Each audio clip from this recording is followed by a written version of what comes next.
Hello friends, we will discuss about the polyembryony. आज हम लोग पॉलीएम्ब्रियोनी के बारे में जानेंगे। ये क्या होता है और इसके प्रकार के बारे में विस्तार से चर्चा करेंगे। Polyembryony it is the phenomenon of formation of more than one embryo during the development of seed, while polyembryony generally occurs during seed development. ये ऐसी प्रक्रिया होती है जिसमें एक से ज़्यादा एम्ब्रियो का निर्माण होता है जब सीड का विकास होता है। सामान्यतः पॉलीएम्ब्रियोनी जब सीड का विकास होता है तभी पाया जाता है।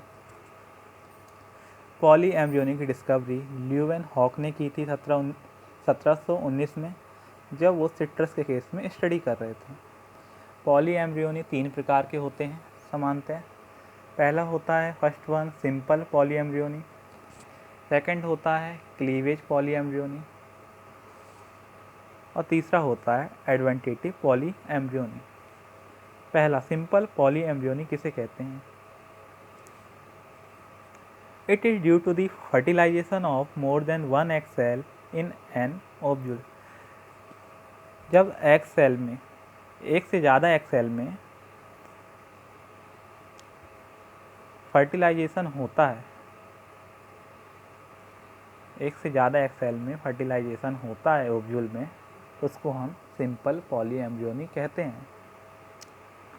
ये कंडीशन कब डेवलप होती है, विकसित होती है? जब एम्ब्रियो सेक के पास एक से ज़्यादा एग सेल हों या फिर ओव्यूल के पास एक से ज़्यादा एम्ब्रियो सेक हों। उदाहरण के लिए कैस्यूरेनिया, सिट्रस, पोआ। सेकंड है क्लीवेज पॉलीएम्ब्रियोनी, इसके बारे में चर्चा करेंगे। क्लीवेज पॉलीएम्ब्रियोनी किसे कहते हैं? Polyembryony is caused by splitting of pro embryos into 2 or more parts and branching of pro embryo. जब प्रो एम्ब्रियो स्प्लिट होता है, टूटता है एक, दो या दो से ज़्यादा पार्ट्स में और ब्रांचिंग होती है प्रो एम्ब्रियो की, तो उसी को क्या कहते हैं? Cleavage polyembryony.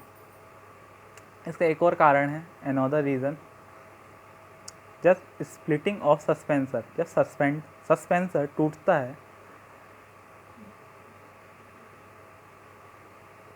तो उसको भी हम अन्य कारण मान सकते हैं क्लीवेज पॉलीएम्ब्रियोनी का। ये सामान्यतः कॉनिफर्स, एग्जाम्पल अपन उदाहरण ले सकते हैं पाइनस और एंजियोस्पर्म में क्लीवेज पॉलीएम्ब्रियोनी ऑर्चिड्स में पाई जाती है। तीसरा है एडवेंटेटिव पॉलीएम्ब्रियोनी। एडवेंटेटिव पॉलीएम्ब्रियोनी किसे कहते हैं, जानते हैं। It is formation of additional embryos from different parts of ovule. जब अतिरिक्त भ्रूण बनता है अलग अलग ओव्यूल के पार्ट्स से, भाग से, जैसे कि synergids, antipodal cells, nucleus, integuments आदि, तो उसे हम क्या कहते हैं? एडवेंटेटिव पॉलीएम्ब्रियोनी। उदाहरण के लिए सिट्रस हो गया, ओप्यून्टिया हो गया, मैग्नीफेरा हो गया, ट्राइलियम हो गया, ओनियन हो गया, ग्राउंडनट हो गया। इन सभी में समानतः एडवेंटेटिव पॉलीएम्ब्रियोनी पाए जाते हैं।